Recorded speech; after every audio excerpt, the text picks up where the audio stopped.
Long-awaited and ever-delayed Final Fantasy XIII is an odd beast at first glance. It seems much more linear than you'd expect from a game in the series, and it makes some gameplay choices that may outright shock longtime fans. Has it emerged a failed experiment, or does it represent a bold new direction for Japanese RPGs? I don't really know for sure. We'll find out today.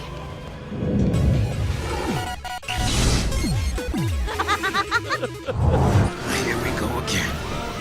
Fly in! Stunning production values aside, this is classic Final Fantasy. The land of Cocoon is a strange place. Its inhabitants live in constant fear of an invasion from Pulse, an enormous world the Cocoon floats over. Ruled over by the Sanctum and protected by seemingly magical beings called Fal'Cie, its people have little control over their own fates. That is, until an improbable crew becomes embroiled in a fight for Cocoon's very survival. Final Fantasy XIII lays the jargon on thick. I've got a few screws loose, but I'm a l'Cie, same as you. Good luck figuring out what the difference between l'Cie and Fal'Cie is without consulting the in-game encyclopedia, which is thankfully auto-updated after seemingly every cutscene.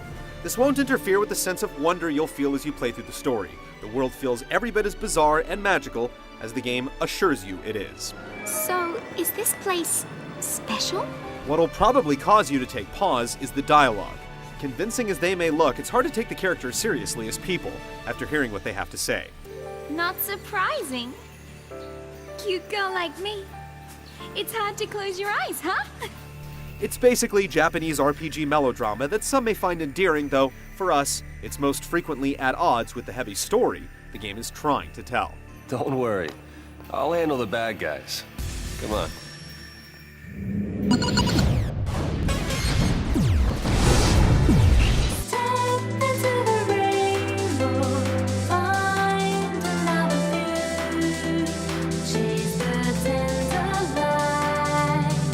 RPGs often traffic in the illusion of freedom, but Final Fantasy XIII is less concerned with this than most. For better or worse, you always know where you have to go, and apart from a select few instances, you're given scant opportunity to deviate from the critical path. Grand as they may look, the game's environments are typically long corridors peppered with the occasional branching path, at the end of which inevitably lies a treasure chest guarded by monsters. The arrow on the minimap tells you which direction to run, and your goal is always in view. Reach the specified marker on the map, and it's cutscene time. You look tired. Not enough sleep? The sets change and the locales are as imaginative and well-wrought as you'd expect, but all the fat has been trimmed. You'll visit some areas you might classify as towns, but only in terms of window dressing. You'll do all your shopping from save points. In short, Final Fantasy XIII's layout is in complete and utter service to its story. It makes no bones about it. Snap to it. We're rolling out. Once you get deep into the story, you'll eventually reach an area where you can stretch out a bit and explore. This is where you'll do the farming and questing we've long associated with Final Fantasy. If you want to max out your characters and grind for crazy weapon upgrades, here's where you'll do it. Once you get a look at the place, you'll immediately realize that it can sustain hours upon hours of this kind of play. And yes, you can come back to it after you stomp your way through, though not until late in the game. So they're doomed to eternal regret, huh? Arguably, Final Fantasy XIII gives you freedom where it's most meaningful, in character development. Characters are designed around a streamlined iteration of the classic job system, and you earn points in battle to spend upgrading stats and buying new abilities. Every character has prescribed roles, but as you approach the endgame, it all opens up, allowing you to give anyone any job you want. It's a cool system, and it lends itself to many tough decisions, especially once upgrades start to get expensive. Granted, if you grind long enough, you can play Crystal Parcheesi and max everyone out, but if you keep your experience within bounds, you'll have lots of difficult choices to make. I don't know what I should do. Equipment upgrades add another layer, albeit one that's a bit understated. In a nutshell, the enemies you fight will drop components which you can use to level up your weapons. You can also buy the stuff from shops you access via save points. Despite the dozens of varieties of monster junk you acquire, they all just award plain experience. As a result, you end up indiscriminately pouring them into whatever weapon you want to upgrade. There is a bit more to the system. Maxed out items can be transmuted into fresh ones, which you can continue to level up, but as a whole, it pales in comparison to the coolest crafting mechanics out there. The game deserved a great crafting system to complement the character development. Final Fantasy XIII is pretty brazen in the way that it keeps you focused on the critical path. If nothing else, this casts in stark detail the smoke and mirrors trick Japanese RPGs use to fool us into thinking we have freedom. If you value this illusion, then you'll be put off by how linear the game comes off. I'm tired of all this running. But Until you get into the swing of things, at least. you can't give up without getting revenge.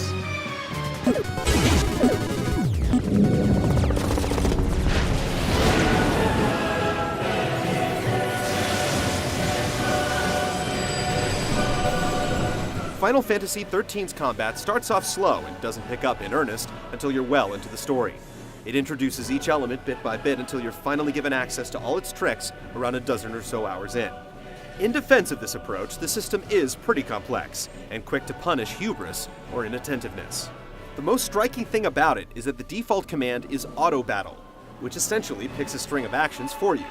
Far from giving you license to fight on autopilot, the fact that the game will reliably pick the right attacks allows you to focus on the higher level strategy, specifically what roles your party members will assume during any given round.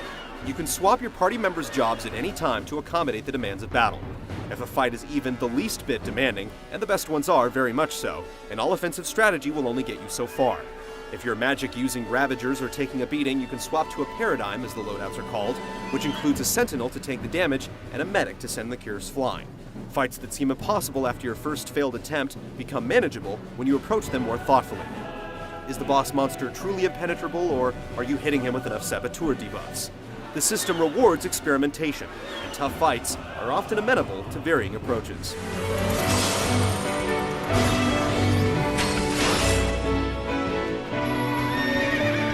It wouldn't be Final Fantasy without summons, of course, and these are certainly accounted for. Each character is a pet Eidolon they summon into battle, though by means of how restricted their costs are, you aren't encouraged to bust them out so often. But they sure do look cool. It might be weird at first that you can only control your party leader in battle, but once you get a feel for the system and all its variability, you'll have a blast clearing the corridors of baddies in Final Fantasy XIII. You've got plenty to fight for. Think about it.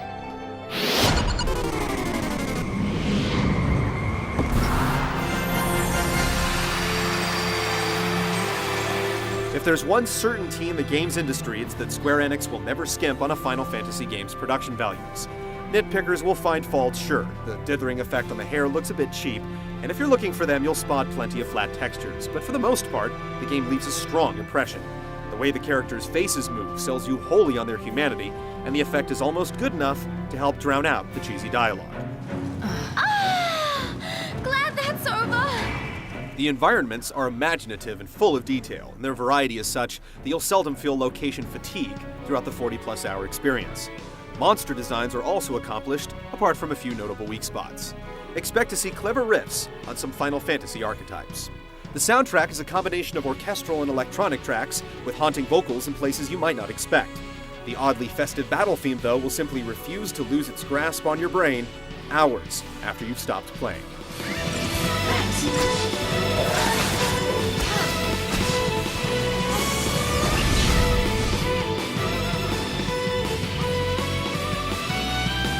What seems like an odd experiment at first ends up feeling very familiar as you settle into the experience. Final Fantasy XIII embraces a feeling of immediacy that ultimately serves it well.